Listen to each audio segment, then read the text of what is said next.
my name is Umar Saif. I teach at LUMS and I teach computer science. But as a separate life, I have always done startups on the side.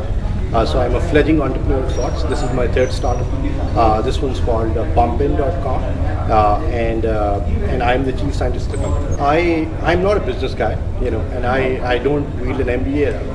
I'm a hardcore techie. I enjoy writing code and I enjoy building technology companies. And once they come to a certain stage where business people can then get involved, we'll probably hire professional management and hand over the company to them. So that's why this kind of just sits in well with my professional plans. So Bumpin social browsing service. You can go online with Bumpin and can talk to other people who have similar interests, likes, dislikes and browsing habits. तो अगर आप for instance कोई किताब खरीदना चाहते हैं internet के ऊपर तो आप उन लोगों से बात कर सकते हैं जिन्होंने पहले वो किताब खरीदी है या पढ़ी है या ख़रीदना चाहते हैं। आप कोई लैपटॉप खरीदना चाहते हैं आप उन लोगों से बात कर सकते हैं जिन्होंने वो लैपटॉप ख़रीदा हुआ है या यूज़ करते हैं या ख़रीदना चाह रहे हैं।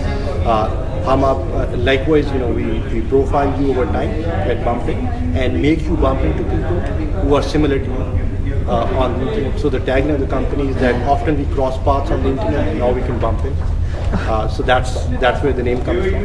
And it's bumpin.com and you can use it over the internet. You can install something in your browser as well. We also give you a little browser plugin जो आप IE पे, Internet Explorer पे, Firefox पे या Flock पे install कर सकते हैं.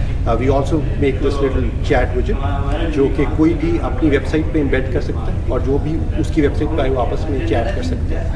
So this basically merges instant messaging with social networking and solves the problem where when you have a question, you don't want to go to the internet and sift through pages to find information. You want to talk to someone who might have an answer for you, right?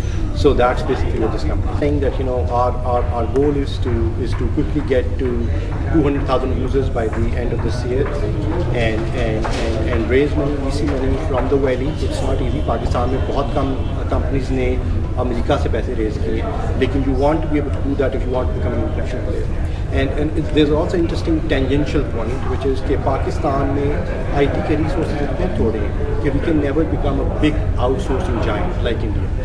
The biggest company that we have in Pakistan is 250 odd people. The biggest company that India has is 35,000 people. तो अगर आपको ICI ने या आपको bank of America ने कोई चीज़ outsource करनी है तो 35,000 लोगों वाली कंपनी को देगा या 200 लोगों वाली कंपनी को देगा. So that's never going to happen because that's a company of volume, that's a game of volume, that's a game of scale, and we are always going to lose out on that. What we can make a quick money in and change the economy fundamentally is by doing innovative little companies that have potential of growing large with a large user base and then doing either an IPO or have an acquisition by a larger giant for a huge money. That hasn't really worked out in India or China or any other part of the world. Israel has done really well in that domain historically. South Korea has done really well in that domain historically. US has always been there. UK is coming along and so on. Finland has done very well over the years. Switzerland has done really well. But the few countries, Ireland has done really well. It will be great if Pakistan can come off age and start. And we have at least few, 3 or 4 good startups that make a huge amount of money. And it will basically be a guiding light for a lot of other people to start their companies in garages and go out and have a positive impact on our economy.